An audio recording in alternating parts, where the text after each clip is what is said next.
Hey guys, Miss Harper here for our very, very, very important factoring sheet. All right, so first of all, you just need to be prepared for a challenge, okay? Do not shut down, do not let this defeat you, but be ready for a challenge and know that you can overcome this. It is a tough unit, but I have full faith that you can wrap your head around it. It's going to be tough at first, but the more practice and repetition we get in, the easier the process becomes. All right, so first we're going to read through this, my very, very, very important factoring sheet. Important things to ask myself before I get started. First question, is my quadratic in standard form? So these polynomials that we've been playing with, so something like 4x squared plus 2x minus 5. All right, that is what we call it, a quadratic expression. So we've been working with linear functions all year long. Now we're working with quadratic functions. All right, so where a, b, and c are just representing numbers. But we have that x squared and x and then the number. So it needs to be in standard form, x squared, x number. All right, second question, is there a GCF that I can factor out? And we'll work on examples of that on some of our practice assignments in class. And then our third and most important question, is a equal to 1? A meaning the number attached to the x squared. Is a equal to 1 or is a greater than 1? If a is equal to 1, we're going to go down this path. If a is greater than 1, then you're going to go down this path. So let's go ahead and start on our favorite ones. We love these ones. Whenever a is equal to 1, these are going to be our favorites. All right, so let's go down this road. So again, we know that there's a 1 out here in front, 1x squared. All right, so our first step is to find the factor pair of c that has a sum of b. So if you can think about some of those warm-up problems we've done that I've asked you, what multiplies to this but adds to this? What multiplies to negative 18 but adds to positive 3? So that's what we were preparing you guys for these things. Once you have found your factor pair, then you just plug them into your parentheses. All right, and then we distribute. We always do this step because we're not going to be lazy, so distribute to check yourself before you wreck yourself, making sure it takes you back to your original. So we're just going to kind of softly walk through one of these, okay? So find your factor pair of c. So first we list out a, b, and c. A is 1, b is 3, c is a negative 18. So you can see I listed those out right here. All right, so our factor pair is c. That's where this is coming from. And that's 18. And it combines to 3, our b term here. b is 3.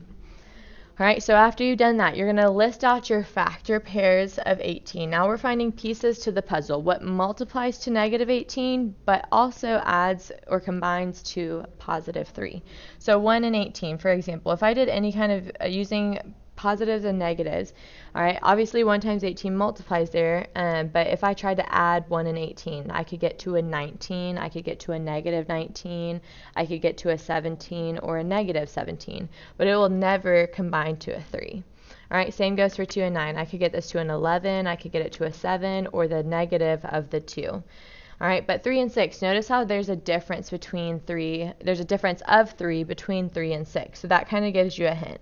So now you can see over here, I take him over here and I start playing with positives and negatives, seeing how can I get him to multiply to a negative 18 but also add to a 3.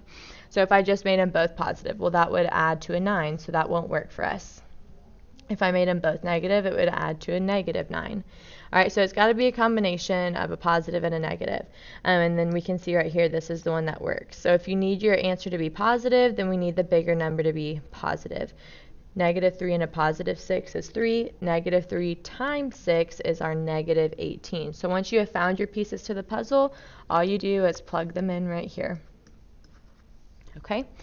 All right, but we're not going to be lazy. We're going to check our answer. And of course, I spent hours making this thing and I made a mistake. So this is supposed to be a positive 6 and this is supposed to be a minus 3x if you want to correct that. All right, so we distribute to check and we know that positive 6 and negative 3 combines to 3x and we're back to our original answer. So this is our final answer. It did work. We did factor it correctly. So let's try another one. All right, so we have 1x squared minus 3x minus 10. So a again is 1. Our b is negative 3. If you need to write this to help you, you can. All right, so our b is negative 3 and our c is negative 10. So we do the same thing. What multiplies to our C term and adds to our B term. All right, and we do the same game. 1 times 10 or 2 times 5. So again, 1 and 10, will we ever be able to add and subtract 1 and 10 to get to a 3?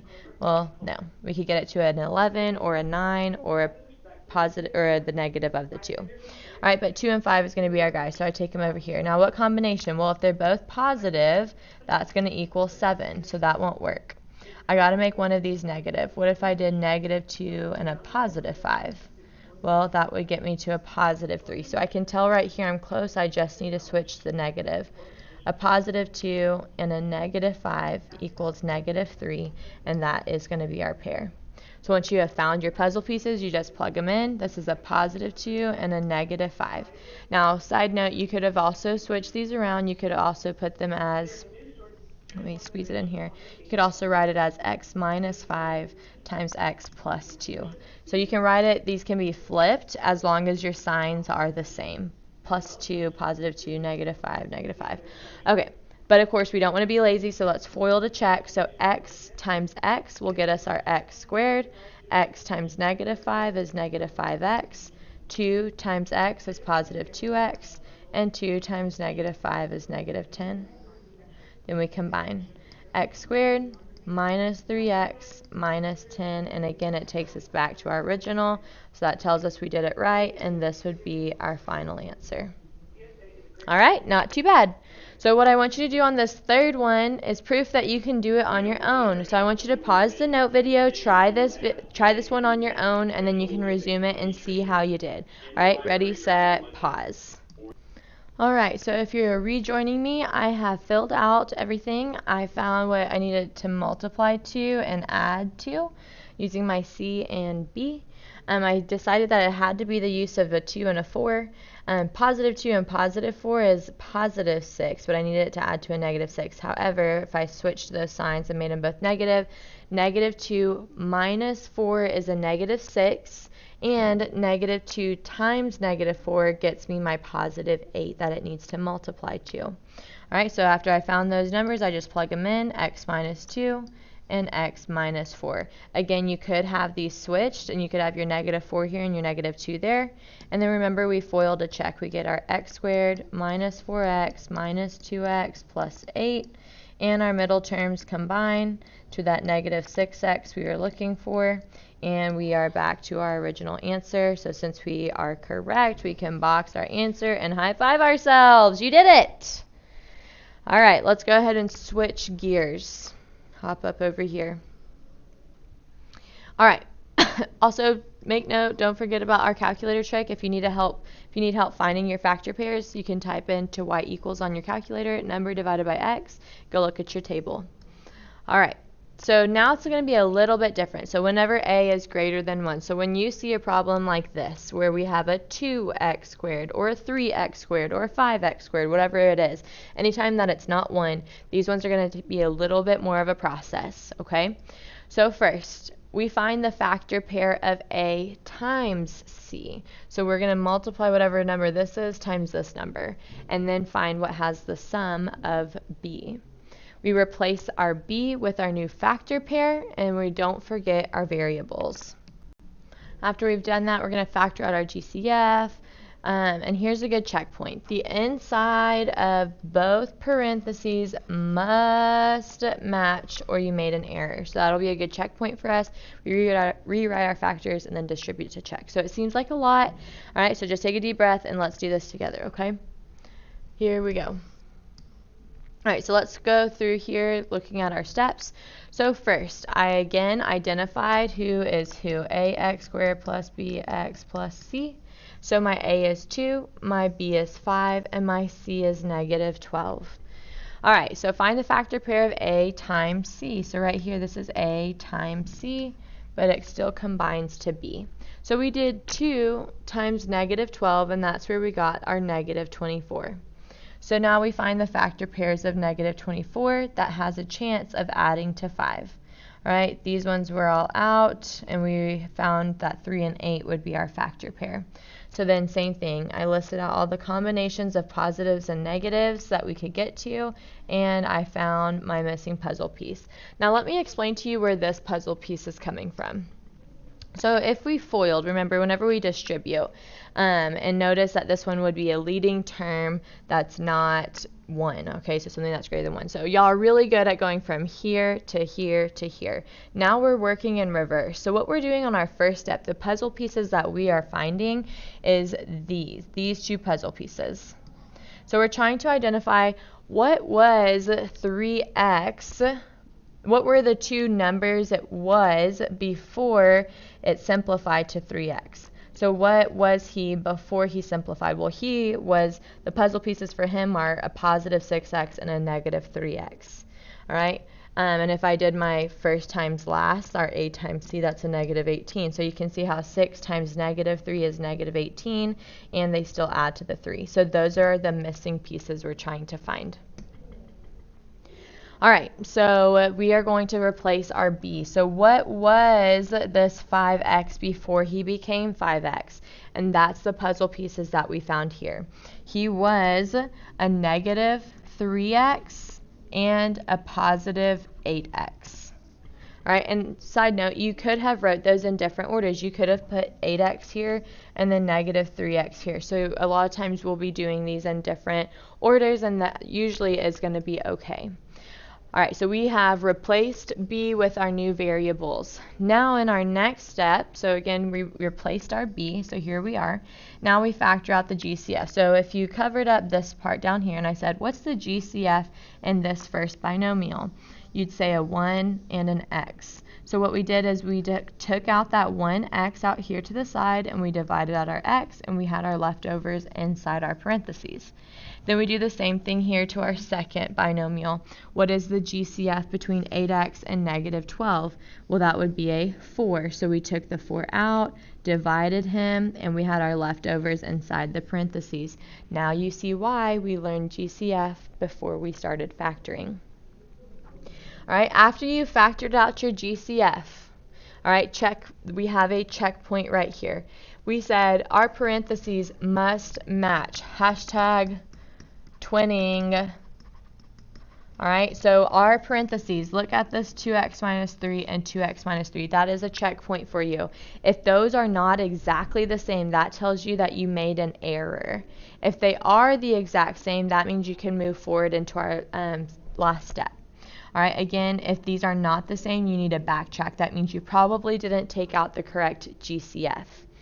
All right, so after we're done with that, what happens is these things on the outside, this x and a positive 4 becomes one of our factors, x plus 4, and then one of our twinning parentheses becomes our other factor.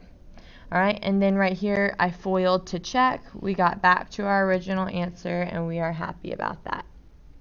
All right, so let's go ahead and try a better run through together. First step, let's label who is our A, our B, and our C.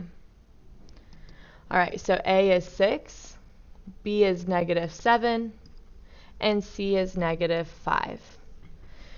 All right, so our first step is to figure out our puzzle pieces. This is A times C, and this is B. So A times C is negative 30. You have to be very careful and pay attention to your signs. And then our B is a negative 7. I'm going to go ahead and switch colors. I don't know how well y'all can see that one. All right, so I list out my factors of 30, 2 times 15, 3 times 10, and 5 times 6. Which of these has a chance of getting to a 7? All right, 1 and 30. That could get you a 31 or a 29 or a negative of the 2. This could get us to a 17, a 13, or a negative of the 2. 5 and 6. That could get us to an 11 or a 1 or a negative of the 2. All right, so 3 and 10 are going to be our guys. We take them over here and we start playing. All right, can it be 3 plus 10? Well, first of all, that'll equal 13, so no, but also this is telling us it has to multiply to a negative 30. So that means there has to be one of these numbers has to be negative. So let's try this one, negative 3 and 10. That equals positive 7, so I'm really close. I just need to switch my negative sign. It's going to be a positive 3 and a negative 10, and that equals negative 7. So there are our two puzzle pieces. Remember, that puzzle piece is replacing our 7x. So before he was a negative 7x, he was a positive 3x and a negative 10x. All right? Now we factor out the GCF. Remember too, you could have wrote those in different orders. You could have put your negative 10x here and your 3x here. We would still end up at the same answer. All right, so what is our GCF here in this first set of parentheses? 3, and another thing you will always be able to take out of your first set of parentheses is a variable. They will always have one variable in common. So I'm going to take out a 3x and see what I'm left over with. So divide out the 3x and divide out the 3x. 6x squared divided by 3x is 2x, and 3x divided by 3x is a positive 1. And then we do the same process to our second group. Now remember, there is an extra rule. That extra rule says if your leading term is negative, you must factor out the negative. So our GCF here is 5, but since our leading term is negative, it has to be a negative 5. All right? So I divide out the negative 5. Now why can't I take out an x here? Because this term will never have a variable. All right? So this one you will always take a variable from this guy. The second set you will never take a variable from. What are we left over with on the insides? Negative 10x divided by negative 5 is positive 2x. And negative 5 divided by negative 5 is positive 1. Right here is your checkpoint. Are your parentheses twinning? Are they the exact same? In which case, yay, they are. So that means we can go ahead and rewrite. We take what's left over on the outside, and that becomes one of our new factors, 3x minus 5. And then one of our twinning parentheses will become our other factor. And again, you could write these in opposite orders. You could put the 2x plus 1 first, and then the 3x minus 5 second, and that would be okay. And then, of course, we're always going to FOIL to check. 3x times 2x is 6x squared, positive 3x, negative 10x, and negative 5 times 1 is negative 5. Combine those middle terms, minus 7x minus 5, which is our original question up here. Whoop, yay! So since we got back to our original, that means we did it correct, and that means I can box my final answer. All right, so deep breath. I know it's a lot, all right, but unfortunately it's something we're going to face and work through. All right, so again, moral of the story, if you see one that says 1x squared, you're like, oh my gosh, hallelujah, thank you, Jesus, I needed this. And whenever you see one that has a is greater than 1, then you're like, okay, Jesus, I need you. Please help me because I need help because this is a lot of work to do. If you need extra help, come see me in tutorials.